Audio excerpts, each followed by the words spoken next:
Al doctor Rubén Reyes se podría decir que lo define en 3 palabras: pasión, disciplina y humanidad. La pasión por la literatura y la palabra que en ella se encuentra es el sentido que da la razón a lo que busca siempre en la vida de nuestra sociedad. La disciplina le ha posibilitado realizar investigaciones que lo llevaron a publicar varios libros sobre personajes en la vida cultural. Este término, combinado con su pasión, le ha permitido escribir poemas que en él tienen 3 características: música, imagen y contenido. El último rasgo es lo que lo define en la sociedad. Es característica de él su mesura y la asertividad de sus actos, elementos que dan fuerza a su buena intención de apoyar a jóvenes en su labor de oficio, ya sea escribiendo, investigando o documentándose sobre lo propio. Rubén tiene un alto sentido del hecho humano, por lo que permanentemente está apoyando a diversas personas que requieren de ayuda. Estos 3 rasgos hacen que el Dr. Reyes sea nuestro invitado. ¿Quién eres tú, Rubén Reyes? Bueno, es una pregunta un tanto cuanto difícil, pero bueno, si lo que interesa es saber cuál es mi obra, mi trabajo. Dijéramos que soy un escritor, me dedico fundamentalmente a la poesía y al ensayo, en lo que concierne a mi obra propiamente literaria. Por lo demás, pues soy un investigador cultural, tengo estudios de antropología, de pedagogía y de literatura. Rubén, me gustaría saber cómo te iniciaste en la literatura, si me hablas un poco más fuerte. La literatura comenzó para mí siendo una intuición, un gusto, un interés desde los años de la preparatoria en lo que puede considerarse propiamente un acercamiento más intencional o serio. Podría decir que inicié mis primeras colaboraciones literarias en un taller de literatura, el Taller Platero, que funcionaba hacia mediados de la década de los 70, habría que aclarar, del siglo XX. Doctor Reyes, efectivamente usted se inicia en la literatura con este comezón de lo que hay más allá de lo que usted ha leído, pero ¿puede decirnos cómo es que se inicia usted en la lectura de los textos? Bueno, la lectura de textos literarios se plantea como una primera cuestión en términos de, digamos, requisitos, trabajos de la preparatoria, de la universidad, pero a partir de allí se desarrolla un gusto por la lectura.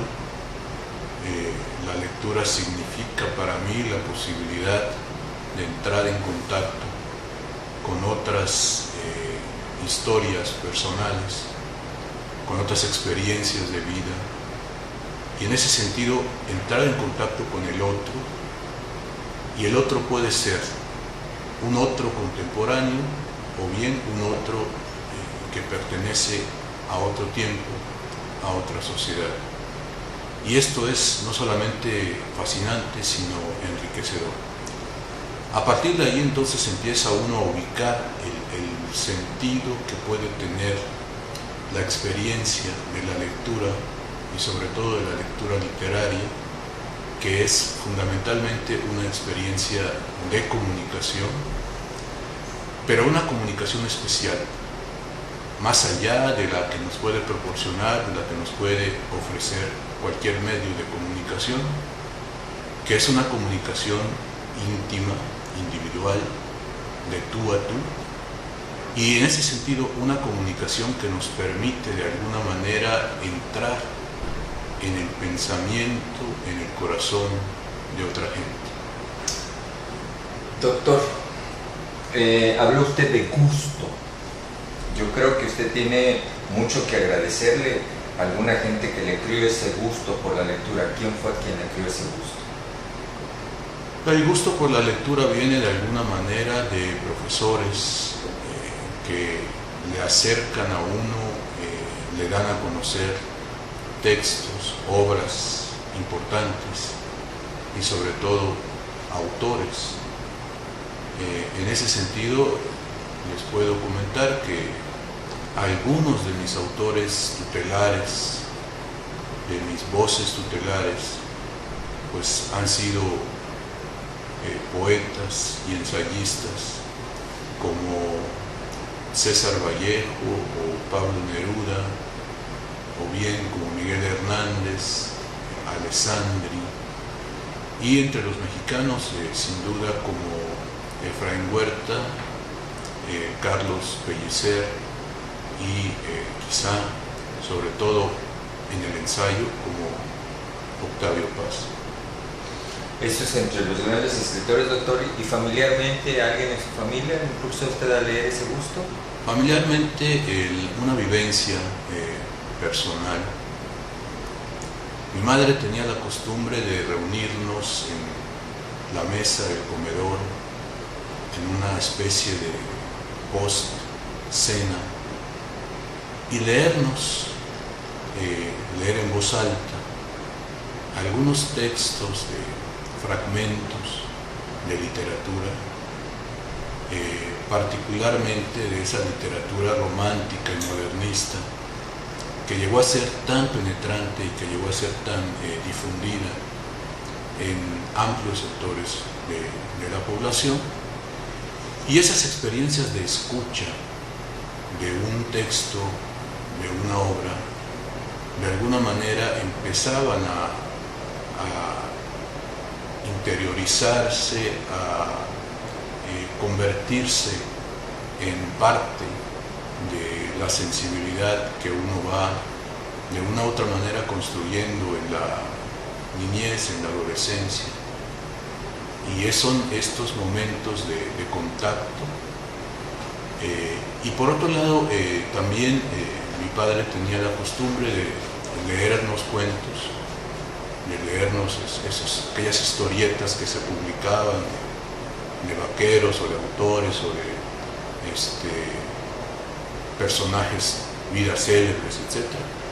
Y pues con otro tono y con otro sentido también de la lectura, pero se convertía también en una experiencia muy gratificante porque de alguna manera nos reunía a algunos hermanos en torno a una anécdota, una historia, una historieta en este caso, y eso de alguna manera nos hacía sentirnos partícipes de una situación, de una experiencia de vida nuevamente pues nueva, novedosa y evidentemente con un nivel de atracción por el suspenso y por la emoción que ello implicaba. Llegamos al grupo Platero, ahí dices que estuviste en ese grupo y me imagino que es a partir de ahí que vienen tus primeras publicaciones. ¿Cuáles fueron tus primeras publicaciones y qué pensabas cuando las tuviste, cuando las llegaron a tus manos esos primeros libros? Mis primeros textos publicados fueron poemas sueltos en la revista Platero. Bueno, para ubicarnos un poco en el contexto, el grupo Platero era un taller, quizá uno de los primeros talleres literarios que se plantan o que se plantean en Mérida hacia la década de los 70, como decía. Este taller fue impulsado, animado espiritualmente por dos importantes escritores, poetas. Uno de ellos, don Juan Luch Colel, un autor yucateco de origen catalán, y el otro, un emigrado, hijo de emigrados del exilio republicano español, Inocencio Burgos. Cuando yo ingreso al taller Platero, fundamentalmente estaba coordinado por poetas de mi generación, o quizá un poco mayores, Francisco López Cervantes, Juan Luch Gari, y un estupendo narrador Jorge González Acereto. De manera que yo ingreso como el más joven, el Benjamín de Platero, y es en ese ambiente de crítica y autocrítica, fundamentalmente dirigida al texto y no a la persona, en donde comienzo a tener esa distancia necesaria respecto de la obra, respecto del texto, que empieza a que uno se vaya labrando, forjando una mirada crítica para corregir y para de alguna manera también afinar y pulir el trabajo propio. ¿Cuándo se reunían? ¿Dónde se reunían? ¿Cuáles eran los principios que los movían? El taller sesionaba semanalmente, generalmente los lunes por la noche, y si bien tuvo diferentes épocas en el tiempo en que a mí me toca participar, nos reuníamos principalmente en el local del Palacio Cantor, actual Museo de Antropología, y la dinámica era fundamentalmente el requisito de que se determinaba un tema y cada uno de los participantes llevaba algún texto escrito con copias para que todos pudieran, en tanto que él lo leía en voz alta, pues tener la posibilidad de tenerlo visualmente ante ellos y hacer las observaciones que consideraran conveniente, insisto, dirigidas a los textos, no al autor. Y en ese sentido, pues finalmente el propio autor escuchaba los comentarios, los señalamientos y tomaba finalmente la decisión de cuáles incorporar y cuáles no. En torno de lo cual sí podía establecerse algún diálogo, alguna discusión, pero respetando finalmente la decisión última del autor del texto.